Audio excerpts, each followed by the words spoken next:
IPL रे रविवार द्वितीय मैच रे मुहांमुही होइछंती रॉयल चैलेंजर्स बेंगलुरु और दिल्ली कैपिटल्स। कद बा मद मुकाबिला दे प्रथम बैटिंग करिथिबा आरसीबी 9 विकेट हराई 187 रन चैलेंजिंग स्कोर करिछि। रजत पाटीदार सर्वाधिक 52 रन करिथिबा बेले विल जैक्स 41 रन करिछंती। कैमेरन ग्रीन 32 रन और विराट कोहली 27 रन करिथिले। एही मैच जितिबा दलर प्ले ऑफ आशा उज्जीवित रहिछि।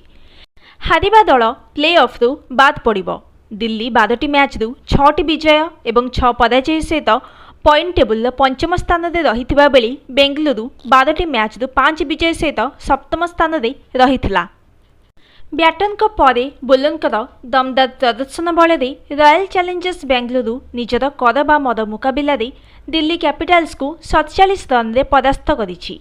एही विजय सहित बेंगलुरु प्ले ऑफ दिगरे आउ पादे आगकू बढ़िछि। अन्य